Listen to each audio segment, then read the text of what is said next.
ஸ்ரீமன் நாராயணனை அப்பெரும் பரம்பொருளான ஸ்ரீமன் நாராயணமூர்த்தியை தரிசனம் பெற வேண்டியானே இன்று அதிகாலை எழுந்து யோக நித்திரை கலந்து ஸ்நான சந்தாவத நேம நிஷ்டைகள் எல்லாம் முடித்து மூல பொருளை முறையை தரிசிக்க வேண்டியானே அதிகாலையில் வைகுந்தம் சென்றேன். வைகுந்தத்திலே 1000 பராமரிகளுடைய ஆதிசேஷன் மேனியிலே ஆனந்த சயனத்திலே வீற்றிருந்த ஸ்ரீதேவி பூதேவி சமேதரான அந்த ஸ்ரீமன் நாராயணமூர்த்தியை தரிசித்து அவரிடத்தில் பூரண நல்லாசிகள் பெற்று மறுகணமே கைலாயம் சென்றேன். கையிலே நந்தி பிருங்கி குண்டோதர வர்க்க பூதகணங்கள் பிடிசூட அந்த உமாமகேஸ்வரருடன் இணைந்த திருநடன காட்சி கண்டு அவர்களிடத்திலும் பூரண நல்லாசி பெற்று மறுகணமே உயிர் தொகைகளுக்கு விதி என்னும் பகுப்பளிக்கும் பரபரம தேவனாகிய எனது தந்தையை காண வேண்டி சத்தியலோகம் சென்றேன். சத்தியலோகத்திலே நான் முக தேவனானவர் அன்னை கலைவாணியுடன் அன்ன வாகனத்தில் வீற்றிருக்க அவர்களையும் கண்டு பேரானந்தம் கொண்டு மறுகணமே வழக்கம் போல் எனது தொழிலாகிய கழக தொழிலை கவனிக்க வேண்டியானே 14 லோகமும் பவனி வந்து கொண்டிருக்கிறேன். இன்று இந்த இடத்தை பார்க்கும் பொழுது எனது கழகத்திற்கு ஏதேனும் வழி பிறக்கலாம் என்று தோன்றுகிறது. அதற்கு முன்பாக நான் இந்த இடத்தில் இவ்வாறு கம்பீரமாக நிற்பதற்கும் நீங்கள் அனைவரும் என்னை பார்ப்பதற்கும் செய்த என்னை ஈற்றிய குருநாதர்கள் மதுரையைச் சேர்ந்த மதுரை அருகாமை திரியடகத்தைச் சேர்ந்த பழம்பெரும் ராஜநடிகர் புகழ்பெற்ற ராஜநடிகர் TM பாலமுருகன் ஐயா அவர்கள் என்னுடைய குருநாதர். திண்டுக்கலை சேர்ந்த கலைமாமணி விருது பெற்ற பழம்பெரும் ராஜநடிகர் VM முருகப்பா ஐயா அவர்கள் எனக்கு ஆசான்.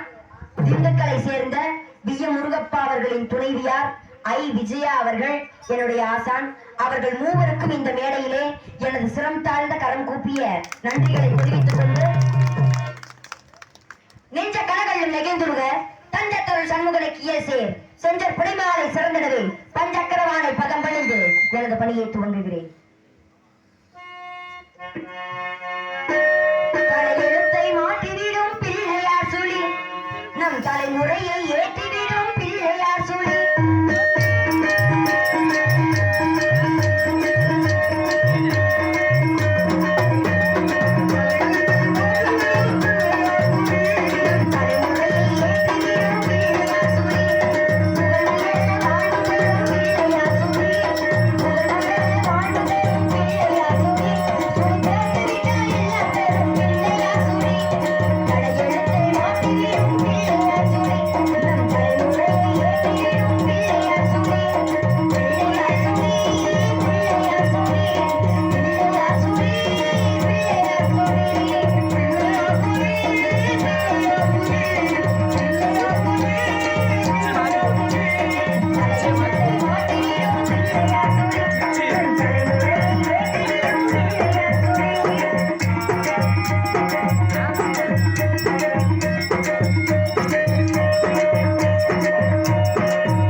சொல்லக்கூடிய அந்த விநாயக பெருமான் அனுதினமும் அவரை பாடக்கூடிய பணியை எனக்கு அரும்பணியாக அளித்திருக்கிறார். ஏனென்றால் சற்று நேற்றுதான் விநாயகர் சதுர்த்தியானது முடிஞ்சிச்சு. விநாயகர் சதுர்த்தி அன்னைக்கு விநாயகர் பெருமானுக்கு அருகம்புல் மாலை சாற்றி கும்பிடுவது வழக்கம். ஏன் அந்த அருகம்புல் மாலை சாற்றி கும்பிடுறோம் அப்படிங்கிறதுனா, விநாயகர் பெருமான் அனலாசுரன் என்ற அசுரனை அழித்தார். எப்படி அழித்தார்னா, அனலாசுரன் அப்படிங்கிறவன் கடும் அக்கினியினால் உருவாக்கப்பட்ட ஒரு அசுரன். அவரை அழிக்கணும்னா அது விநாயகர் பெருமானால தான் முடியுங்கிற ஒரு சூழ்நிலை ஏற்படுது. அப்படி இருக்கும்போது அந்த தனது வாயினால் உண்டு அவனை விழுங்கிடுறாரு அனலாசுரனை. அப்ப அவனுடைய வெப்பம், ஏன்னா அவனே அக்கினியினால உருவானவன், அவனுடைய வெப்பம் அவரை தாக்கினால உடல் முழுவதும் வெப்பமானது தாக்கமடையுது. அவளுக்கு அந்த வெப்பம் தாங்க முடியல, உடல் முழுவதும் எரிச்சல் ஏற்படுது. அந்த சமயத்துல பிரிங்கி முனிவர் என்ன செய்யறாருன்னா 21 தர்ப்புள்ள அரைச்சு சாராக எடுத்து அந்த சாரை அவருக்கு கொடுக்கிறாரு பருக சொல்லி. குடிச்ச உடனே அந்த வெப்பமானது தணியுது. அப்பேற்பட்ட அசுரனின் வெப்பத்தை தணிக்கக்கூடிய அளவிற்கு அந்த அருகம்புல்லுக்கு திறன் இருந்தது. ஆகையினாலதான் அன்று முதல் இன்று வரையும் ஒவ்வொரு நாளுமே வழிபாட்டு தினங்கள் விநாயகப் பெருமானுக்கு அருகம்புல் சாட்டுவது வழக்கம். அந்த விநாயகப் பெருமான் எனக்கு அவரை வணங்கக்கூடிய அருளை கொடுத்திருக்கிறார். இருந்தாலும் நான் அனுதினமும் சொல்லக்கூடிய மந்திரம் எது? நாராயணா நாராயணா நாராயணா என்று அந்த நான்முக தேவனின் மைந்தனை தமையனை வணங்கி கொண்டே இருக்கிறேன். அந்த நாராயணை வாங்காமல் இருந்தால் நன்றாக இருக்குமா? ஆகையால் அந்த நாராயண மூர்த்தியை எவ்வாறெல்லாம் வணங்க வேண்டும்? பன்னீர் மலர் சொரியும் மேகங்களே எங்கள் பரந்தாமன் மெய்யழகை பாடுங்கள்.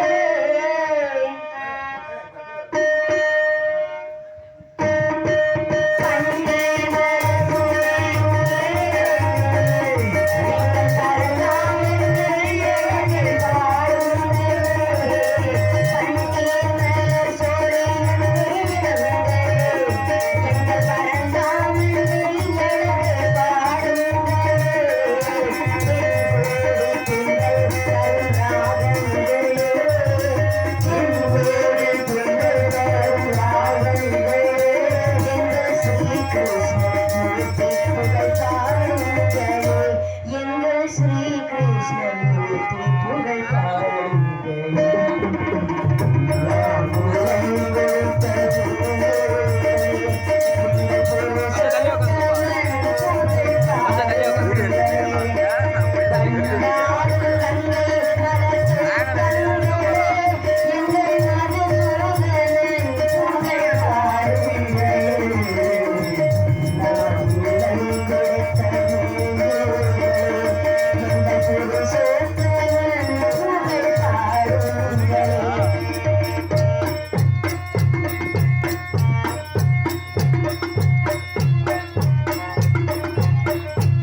எனது ஆயுட்காலம் வரை அவரையே நினைத்து அவரையே வணங்கிக் கொண்டிருப்பேன்.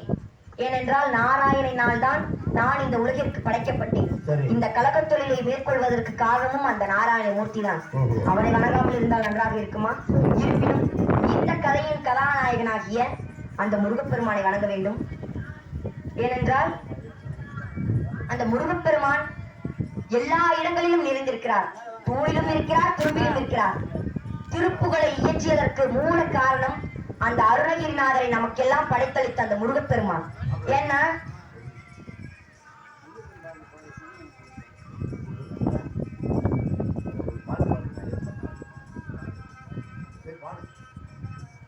ஐயப்பன் பாடல் பாடச் சொல்லி எனக்கு கதராடை அணிவித்து என்னை பாராட்டியிருக்கிறார்கள். பாராட்டிய நல் உள்ளத்திற்கு எனது நெஞ்சார்ந்த நன்றிகளை தெரிவித்துக் கொள்கிறேன். நன்றி. அந்த முருகப்பெருமானை, ஏனென்றால் திருப்புகளை இயற்றியது முருகப்பெருமான் தான். அதை யாரும் சொன்னா அருணகிரிநாதர் தான் இயற்றினார்னு சொல்லுவாங்க. கிடையாது, ஆனா முருகப்பெருமான் தான் இயற்றினார். எப்படி? அருணகிரிநாதராகப்பட்டவருக்கு உடல் முழுவதும் குஷ்ட நோயானது ஏற்படுது. உடம்பு பூரா குஷ்ட நோய். அந்த குஷ்ட நோயினுடைய வேதனை தாங்க முடியாம திருவண்ணாமலை தெற்கு கோபுரத்தில் இருந்து விழுந்து செத்து போயிடலாம் அப்படின்னு முடிவு பண்றாரு. யாரு? அருணகிரிநாதர். அப்படி அவர் முடிவு செஞ்ச உடனே கோபுரத்துல இருந்து கீழே விழுகிறாரு. விழுந்து தற்கொலை முயற்சி செய்யும் போது முருகப்பெருமான் மயில் மீது வந்து அருணகிரிநாதரை இரு கரங்களால தாங்கி அவருடைய நாவில தன்னுடைய வேளால திருப்புகளை இயற்றினார். அருணகிரிநாதருடைய நாவில இயற்றினார். அப்படி இயற்றிய உடனே அந்த உடல்ல இருந்த குஷ்ட நோயாகப்பட்டது விலகுது. அப்பதான் அடி எடுத்து கொடுக்கிறார். முத்து முத்தா பாடு அப்படிங்கிற வரி. உத்தை தரு பத்தி திருநகை அத்திக்கிரை சக்தி சரவண முத்திக்கொரு வித்து குருவர என ஓதும் அப்படிங்கிற திருப்புகழ் பாடலை இயற்றினாங்க. அப்பேற்பட்ட அந்த திருப்புகளுக்கு சொந்தக்காரனாகிய அந்த முருகப்பெருமானை எப்படி வணங்கணும்? ஏன்னா முருகப்பெருமானுக்கு மட்டுமல்ல, அவர் கையில் தாங்கி இருக்கக்கூடிய வேல், அந்த வேலுக்கும் ஒரு தனி சிறப்பு இருக்கிறது. அதே அருணகிரிநாதர் தான் கூறினார் அதே திருப்புகழ் பாடல்ல. முருகன் தனிவேல் முனினம் குருவென்று அருவென்று அறியார் அறியும் தரமோ அது அருவென்று உருவென்று உலகென்று இளதென்று ஒளியென்று இருளென்று எனனின்று அதுவேனார். ஏன்னா அந்த வேலு உருவமா இருக்குதா, அருவமா இருக்குதா, ஒளியாக இருக்கிறதா, இருளாக இருக்கிறதா? ஏன்னா யாருக்குமே கண்களுக்கு ஒப்பாத ஒரு ஆன்மீக சுடராக இருக்கிறது அந்த வேல். அப்பேற்பட்ட முருகப்பெருமானை எப்படி வணங்கணும்?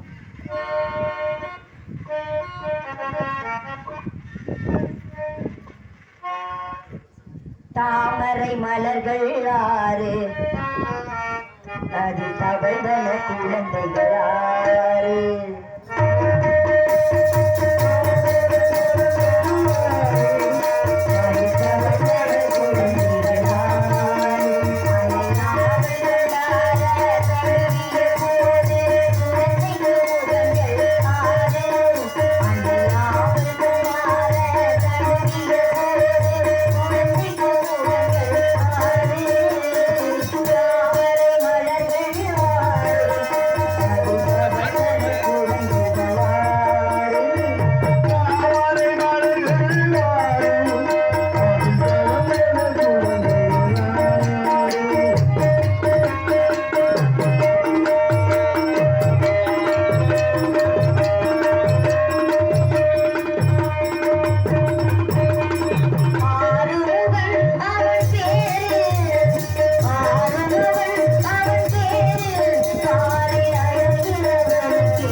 என் மனதிற்கு ஒரு அச்சமாகவே இருக்கும்.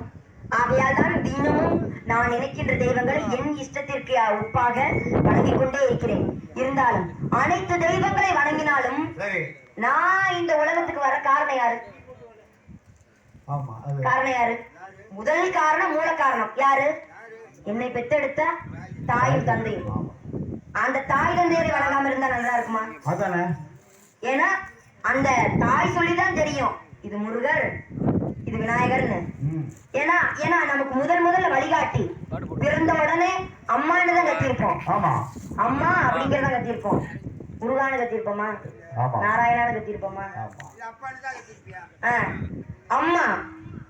அதற்கு அடுத்தபடியாக அப்பா அப்படிங்கிற வார்த்தையை சொல்லியிருப்போம். அந்த தாய் தந்தையர் தான் நமக்கு முதல் உலகம். இந்த உலகத்திற்கு நம்மை தோற்றுவித்த அந்த தாய் தந்தையரை எப்படி வணங்கணும்? தாயிர் சிறந்த கோவிலும் இல்லை, தந்தை சொல் மிக்க மந்திரம் இல்லை, ஆயிரம் உறவில் பெருமைகள் இல்லை, அன்னை தந்தையே அன்பின் எல்லை.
அந்த தாயும் தந்தையும் தான் நமக்கு முதல் உலகம்.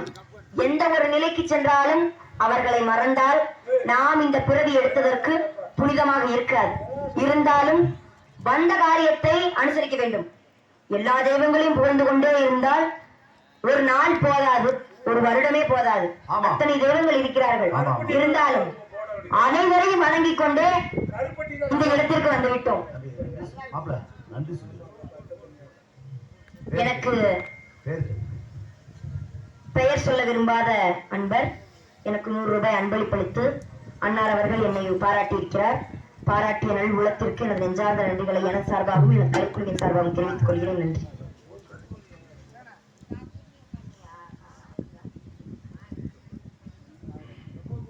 அனைத்து தெய்வங்களையும் வணங்கிக் கொண்டு அழகிய மனத்திற்கு வந்து விட்டேன்.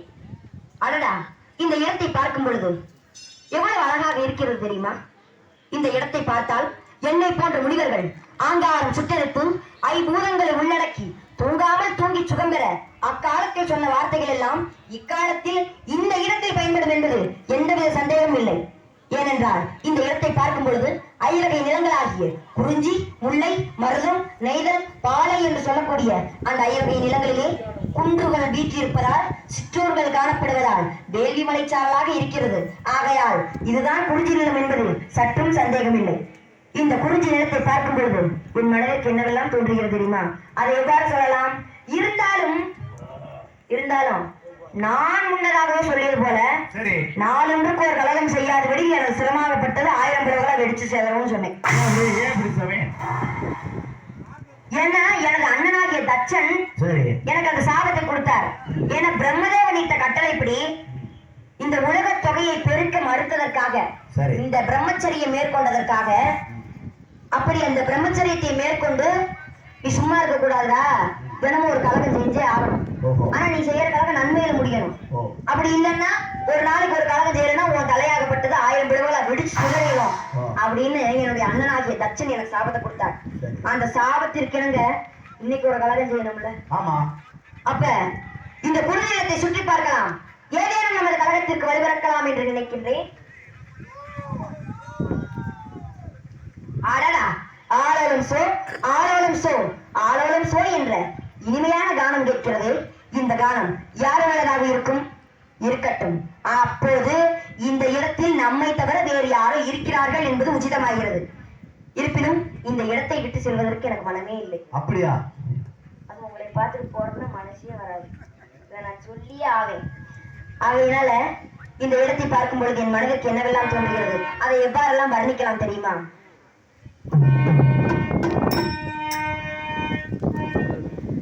பணிவிலும் மலர்வனம் என் பார்வை ஒருவரும், பணிவிலும் மலர்வனம் என் பார்வை ஒருவரும்,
அன்பர்கள் இருவர் எனக்கு ஆளுக்கு 100 ரூபாய் அன்பளிப்பளித்து என்னை பாராட்டி இருக்கிறார்கள். அன்பளிப்பளித்த அன்னார்கள் இருவருக்கும் எனது நெஞ்சார்ந்த சிறந்தாழ்ந்த நன்றிகளை தெரிவித்துக் கொள்கிறேன். நன்றி நன்றி கலந்த வணக்கம்.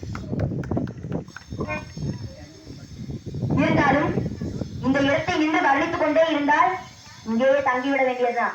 ஏன்னா காலத்தையும் நேரத்தையும் அனுசரிக்க வேண்டும், அனைவருக்கும் வேலை கொடுக்க வேண்டும். ஆகையால் இந்த இடத்தை பார்க்கும் பொழுது இந்த குரலோசை கேட்டது, இந்த குரலோசை யாருடையதாக இருக்கும்? இந்த குரலோசை எழுப்பிய மங்கை யாராக இருப்பாள்? அதோ அந்த பரன் மீது நின்று காவல் காத்துக் கொண்டிருக்கும் அந்த பெண்மணியாகத்தான் இருக்க வேண்டும். பரமமுதலா பாவை இந்த வனத்திற்கு ஏன் வந்தாள்? வந்தவள் ஏன் பரநேறி நிற்கின்றாள்?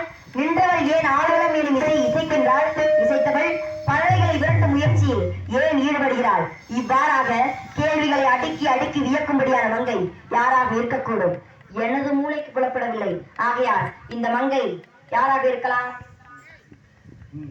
சுந்தரம் நிறைந்து ததும்பும் பொன் சிவந்த மங்கை இவள் எந்த உலகில் ஏன் வந்தாள்? சுந்தரம் நிறைந்து ததும்பும் பொன் சிவந்த மங்கை இவள் எந்த உலகில் ஏன் வந்தாள்? அந்தரம் இருந்து தேவ சுந்தரி உலகரும் அந்தரம் இருந்து தேவ சுந்தரி உலகரும் எதில் விளங்கும் எங்கள் கந்தசாமி சுந்தரம் நிறைந்த ததும்பும் பொன் சிவந்த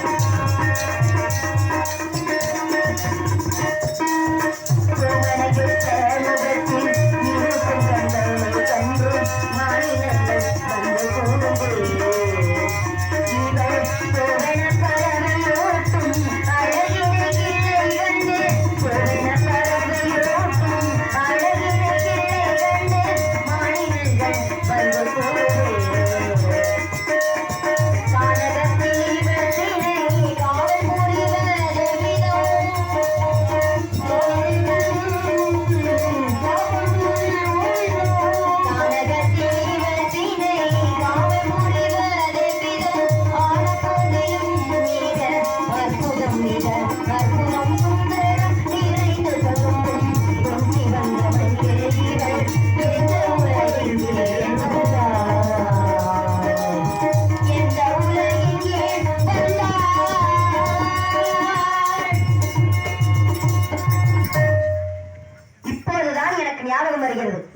ஆதியிலே நாராயணனுக்கு பிறந்த நாராயணன் ஆனந்த கண்ணில் இருந்து பிறந்த அமிர்தவள்ளி சுந்தரவள்ளி என்ற இரு பெண்களில் இப்போது அமிர்தவள்ளியாகப்பட்டவள் இந்திரனுக்கு மகளாக தெய்வயானையாக பிறந்து அந்த முருகப்பெருமானை சென்று அடைந்து விட்டாள்.